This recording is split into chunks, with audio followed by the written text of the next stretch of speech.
Battle of the Tinies. There's a 1.5 liter 3-cylinder in the Mini. There's a 1.6 liter big block worth a 4-cylinder. So 7 cylinders and 3.1 liters worth of engine goodness. Dual clutch transmission, 6-speed automatic or manual. You could also get a manual in this. Hot hatchbacks. What are you talking about, Casey? Some people are not in to the little crossovers, but they still need the cargo room. I'm a guy, y'all know, heard me say it a million times. I'm a Saab 900 guy. I've owned several. I'm a hatchback lover. Hatchbacks, if you're a single person or whatever, it doesn't matter. If you have just a lot of stuff, you need a hatchback. That's a 1-bedroom apartment easy in there.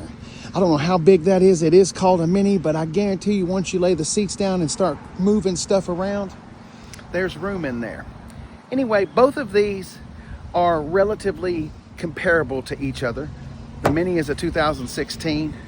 The Veloster is a 2017. Handle decent for what they are, subcompact cars. That's supposed to get almost 40 miles per gallon on the interstate. That's in the mid-30s. Anyway, we'll take a second, go through the interior and stuff, because I have never been in a Veloster. I don't think so. Anyway, I don't remember it, so it's kind of new. Let's go. All right. The cool thing about the Veloster that I think is it's a 4-door. What? I know. Go with me. Hatchbacks, that counts as 1. So you got 1, 2. Then you've got the 3rd door right here.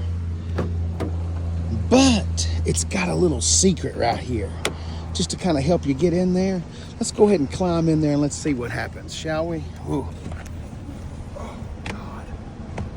Oh, God. Oh, wow. Oh, but what? Oh, be little, be real little. But once you get in here, there is a little bit more room than I was surprising. But getting in there, Jesus, be small. Let's have a little look. See right here. Remember, we're in subcompact. We're in cheaper, costly made vehicles. I'm not knocking them. I'm just saying. So quality and luxuriousness is not going to be on there. We do have a little bit of a screen right there. We got cruise control, power windows, door locks, mirrors, and all of that. You can get a sunroof. This one doesn't have it, but oh yeah, let's go ahead and fold those seats down. What is going on right there? And lay down pretty flat. And there's getting into the back cargo area right there. Ooh, that kind of dips down in there. Look at that. There's a little bit of a... Let's go ahead and get in the back there. All right. Raise that up right there. Oh yeah, that's a deep set down in there floor. All right, then you just pull that guy up right there. And you can lay that down where we were sitting. There we go. All right, now that we've got that, I'm just gonna leave the hat right there. Let's go ahead and jump into the Mini. Open up the back right there. Oh, this ain't even gonna be close. The Hyundai will destroy the Mini in size. Can't lay all that completely. There is a little bit of room in there. That's kind of disappointing. This has some kind of a system or radio in there. Anyway, does have a little package shelf holder. So, okay. 1-bedroom apartment in the Hyundai.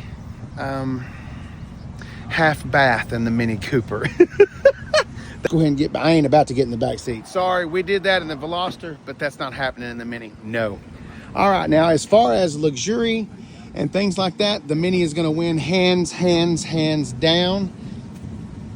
You got dual zone climate control right here. You can get a manual or an automatic like we were talking about. You got sport mode or green mode. Look at that. A few little things right there. Remember, BMW is associated with, Mini is associated with BMW. I'm not knocking it, I'm just saying, so some of the stuff you see in here, you might have seen once before. I do like the big start-stop toggle switch. There's something to be said for that. I love the fact that the speedometer is in front of the steering wheel. Very quirky, very cool. gotta be honest, I can't get past the hatchback. Casey, it's a Mini, for God's sakes. What'd you want it to have, an Explorer size? I guess you're right. All right, let's jump behind the wheel real quick just so we can compare a few things right here. And then let's pop the hood and look at these big block power plants. All right. Let's go ahead and go through some of these modes. Let's put it into sport mode. Oh, look at this. Oh, mid mode. Green mode. Oh, I like the green lines. Look at that. That's pretty nifty. Let's go back into mid mode. That's hilarious. My son would find that hilarious. And then over into sport mode. Very cool, very cool. Little tack off to the side right there. Got your gas gauge right there. Pretty nifty, pretty nifty. No way the Hyundai is gonna be even close to this cool. So the Mini's gonna win in that, but let's give it a try anyway. There's nothing wrong with it. First of all, this is more of a base model. And I'm not saying that I don't think that's a very loaded one, but this is base. So there's not near the juicies and the wham-whams going on. I do like the fact that it says Veloster on the seat. Manual seats all the way around. You got power windows, power door locks. Ooh, look at that grab handle. That's pretty girthy and big right there. Let's go ahead and climb on down in here. The seating position is actually not that low. I said climb on down in here. It's actually not that bad. We have single zone climate control. You've got USB holes right there to charge up some stuff. A couple of 12 volts. Got the old aux cord goings on. I love the little Veloster circle right there. Not much going on. Definitely not a touchscreen. Oh, it is a touchscreen. Excuse me, I'm a big liar. Big, huge gauges right there that you easy to see with. Cruise control on the steering wheel. Answer the phone. Just your normal run-of-the-mill controls. It does want you to know, though, that it has a dual clutch. Let's go ahead and hood struts on the old 1.6 liter 4-cylinder. I think we're putting out somewhere around 150 horsepower, something like that. I will put the number up there so y'all can see it. Now moving over here to the 1.5 liter 3-cylinder. Putting out a whopping turbocharged 138 horsepower. Let's pull the old lever twice. I do like the 2-lever pull. Because what? The 2-lever pull. When you pull it twice like that, then you come up here, you don't have to look for the second part. You just grab it and do that right there. This engine is nasty. Anyway, little twin scroll 1.5 liter 3-cylinder. So gas mileage, I guess, wins. I don't know which one would have more power. I guess maybe the turbo might be a little bit more peppy, but I think probably on down the line, it would be that. We'll take them down the road and give them a little 0 to 60 test just to see what we think. But yeah, let's go do that so we can make our final decisions. Okay, so just like I thought, it is very torquey, like as soon as you get on the pedal just a little bit. I like the gauges, all the lights and everything. I can only imagine how it looks up at night. Everything's all lit up. We got it in sport mode, and let's see what happens.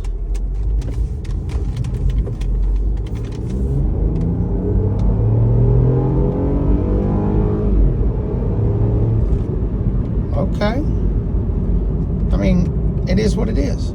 Obviously, a couple of things just right out of the gate. It's a lot more comfortable in here. I mean, for my size, I'm about 6'1". I'm right in between there. I'm about 275, 280 pounds.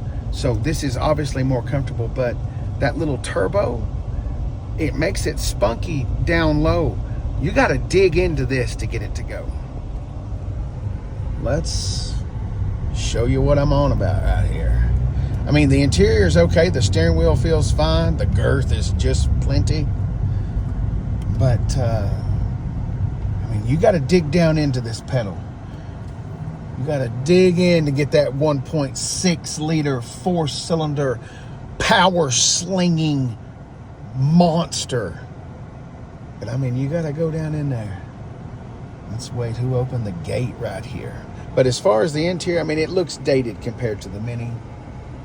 It does, but like I said, I believe there is more of a fully loaded version.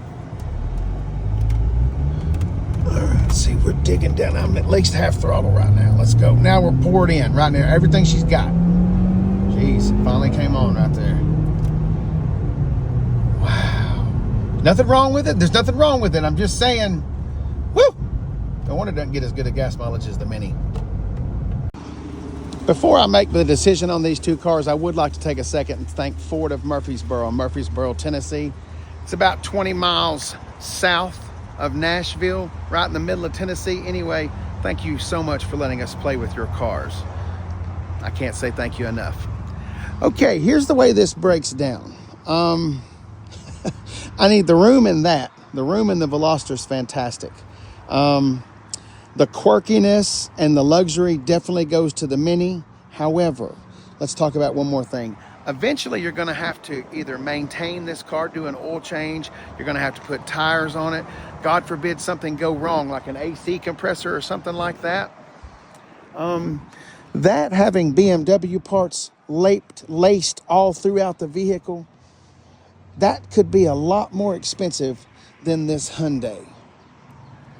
And reliability, I'm going to go with the Hyundai once again. So I guess if I was forced with buying one of these, I guess I would buy the Hyundai. And I don't mean forced in a bad way. I'm not knocking. I'm just saying if I was going to have to choose between these two, it's the Hyundai. But there's nothing wrong with the Mini. The interior of the Mini and the gauges and everything, the style points definitely go to the Mini. It's just the fear. It gives me the fear. Anyway, thanks for listening to me run my sucker. I sure would appreciate it if you'd comment down there and tell me which one of these you'd own. Have a hobbly.